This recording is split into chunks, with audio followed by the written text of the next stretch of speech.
What's up everyone, it's Sam from 64 Wheels, back with more diecast, and today we have two awesome vintage NASCARs. So I hate calling stuff vintage that is not even as old as I am, but this is from like 1998-ish, and this is from, I don't know, early 2000s, mid 2000s. So I wouldn't say vintage, I would say retro, maybe. Just, I don't know what to call them. They're 20 something years old, so I guess they are vintage. I don't know. That would be antiques probably if you put license plates on them. So, which is wild. But the first one is the Johnny Lightning Stock Car Legends Darrell Waltrip number 11 Pepsi 1983 Chevy Monte Carlo. This is awesome in the Pepsi Challenger livery. This car, I've been wanting to get it for a while, and I finally pulled the trigger on eBay the other day. I was really looking for a more upscale version of it, but for some reason there aren't any, at least on eBay. So if you have a better version of this car by like Action or someone else, let me know in the comments because I've been looking for one. So really excited to open that one. And like I said, this is from 1998. Boo, boo, boo. So there you can see the whole list of 16 Stock Car Legends that they released around 1998, and this is actually one of the new castings because I think I don't know if they had this casting before this line, but it looks awesome. It looks great. I'm excited to open it up. So the next one I actually did a TikTok of the other day because I couldn't not do one. This is such a cool casting. This is one of the most unique castings of any 1/64th scale that you can buy, and I do mean that. So this is the 1997 Daytona 500 Goodwrench Chevrolet Monte Carlo from Dale Earnhardt, the Intimidator. This is an awesome casting, and as you can see, it probably looks a little funny, like it has some road rash right there, and it's a little messed up, and there if we spin it around, you'll even see that the hood looks buckled and there's a part missing. And when we bust this open, I will tell you more about this car, but this is an incredible casting, highly, highly underrated. I think because NASCAR is like the redneck of motorsports, a lot of people don't collect other types of race cars like IMSA or Le Mans or Indy, but you should because there's some excellent castings that have great history behind them, and this is one of them. So I'm really looking forward to showing you this one because I've opened this before, but I haven't done a feature on it. So really looking forward to that. But first, let's go ahead and open the Pepsi Challenger Monte Carlo up. Blah, blah, blah. I don't have a lot of information on this car. I don't know a lot about his history in this car. I remember seeing it, like, I wasn't alive in 1983, so I never watched it live, but I've watched vintage clips of it on YouTube, and I've seen various diecasts of this car before, and I just think this G-Body Monte Carlo is one of the best looking NASCARs of all time, and in the Pepsi, I just really like the colors on it. So I had to add it to my collection. I'm up to probably close to 300 NASCARs at this point. I will do a video on them at some point. I just got a collection from a collector friend that was like 80 cars, and then I have another 120, I believe, to open up still in my new collection. So yeah, so I'm really excited about that, and I have a bunch already open. So there's a card that it comes with. Whoop. Great art on there, blank back. Let's take a look at this beast. Man, that looks awesome. Very cool. Oh, I'm a little bummed. Look, it's got like a little, I don't know what you call that. It's like a little wiggle in it. No, do you see that? Like the B pillar, A pillar, whatever that is. It's got like a casting defect, almost like that M2 I showed that one time. It's got a little scratch. Well, might have to do another one off eBay. This might be my play with one, but it's still, especially if I display it on this side right here, like, I mean, you can't really tell. But man, this has a great livery on it. So the hood, definitely, older Johnny Lightnings, I will give them credit. They did a lot of castings that other people weren't, including this one. Like nobody else, as far as I know, made this Pepsi Challenger that I could find on eBay in 1/64. So props for them to making it, but their casting quality wasn't the best. Like this hood really doesn't shut. Let me see if I can get it to shut. Oh, there it shuts. So I don't retract that statement, but the hood shuts on this one. So some of the dimensions of their cars were a little off, and this one sits a lot higher than it should. It sits almost like a stock Monte Carlo rather than a NASCAR one that's slammed to the ground. But overall, I mean, look at this livery. Oh, that looks so good. I'm actually really surprised that hood shut perfectly. That is so nice.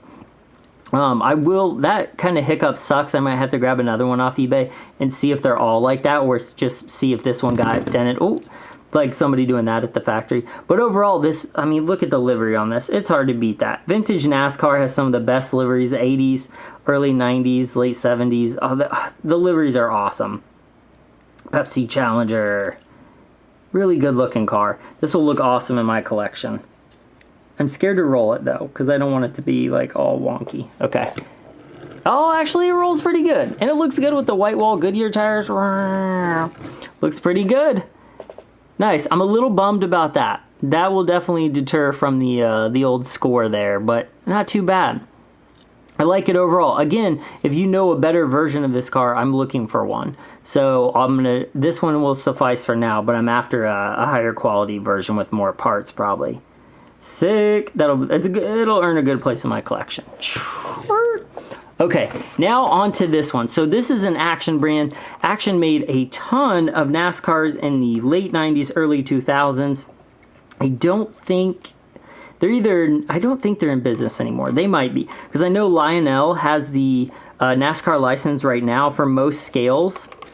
So I don't think anybody else is making them besides them right now. So Action made awesome die casts. Like, they were almost always in this plastic, but they had different levels. Some came in boxes, some were special edition. A lot of them did come in a package like this, but longer. This is one of the few short ones I've actually seen. So I'm going to open the car up, and then I'm going to kind of discuss why it is the way it is. So this casting is very unique in terms of that they took like race damage to the next level on this car. So as I go through and look at it, you can see the roof is smashed in, the whole hood is buckled and waved, and it has like certain scratches on it.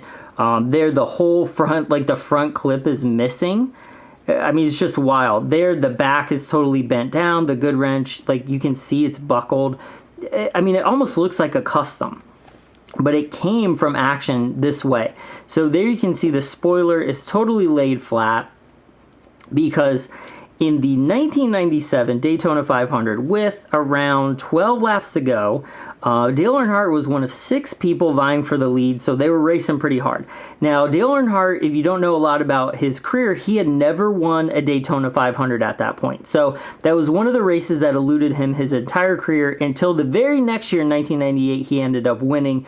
It was a huge milestone in his career. So this year, he had yet to win one, and he was driving the wheels off the car. So he came down the backstretch, scraped the wall because he was driving so hard. He ended up spinning into Dale Jarrett. Dale Jarrett hit him. He ended up going back in the wall, flipping over, which is why the spoiler is flipped like this and why the front is damaged as it is. And then while he was flipped over, or the process of flipping over, Ernie Irvan came up, hit him. Ernie Irvan's hood actually popped off, went to the crowd, and injured a few people. So the yellow flagged the race, and while they were cleaning up the car, Dale Earnhardt, he got out of the car, like they were doing all the safety checks. The safety guys, like the track guys, opened up the hood to attach it to a wrecker.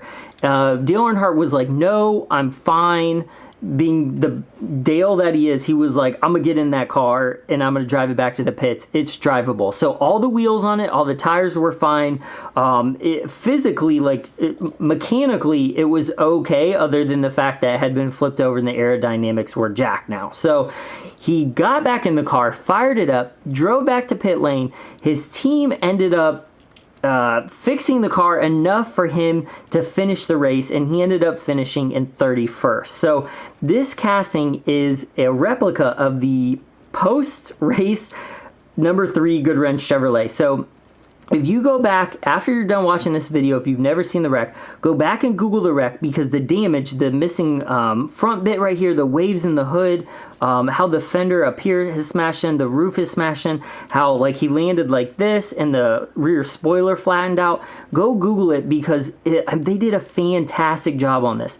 And you have to remember that the process of making a die-cast body like this in metal is not cheap, and it's not easy. So they made an entirely custom body just for this car. So this is akin to the Hot Wheels monster truck crushed cars that have been crushed, but this is one single car. So they didn't use this casting for anything else. It was just the 1997 Dale Earnhardt Daytona 500 Monte Carlo. So not only was this an extreme amount of work to make this casting, you could tell how big of a deal this was in the Dale Earnhardt library of cars, because he wanted that win so bad. He went out and wrecked, or finished in a flipped car. So this is an awesome casting to have. The story behind it is incredible, and the fact that they went to such lengths to replicate a wrecked car just for this single car is just, it just like adds to the legacy of Dale and his hardcoreness. So if you're a NASCAR fan or not, this is an awesome casting to have. It's a story piece. It's definitely, or like a conversation piece in your collection, because you can be like, why does that look that way? And be like, oh, I've got a story for you. Old Dale flipped his car over and finished the race just like this. So I really like this casting. I will be doing a feature on this on the Lamely group for a Lamely Daily, because I think it deserves some extra attention. It deserves some hype because it is killer. So that's it for this one. That's the story. That's the action. Number 3, 1997 Dale Earnhardt Monte Carlo in the post-race wreck version. And then this is the 1983 Monte Carlo from Darrell Waltrip, number 11, Johnny Lightning, Stock Car Legends from 1998. So both cars, this was released around this car when this car was raced. So it's pretty cool to have both of these. If you like more NASCAR stuff, I will have a lot more. I have so many to open, so many to add to my collection, and then I will do a NASCAR collection tour too when I'm done opening them all and featuring them. So again, I appreciate you watching. Like and subscribe, all that good stuff. Sam on TikTok, or 64 Wheels on TikTok, Instagram, Facebook, Lamely Group, Drive Tribe, all the good stuff.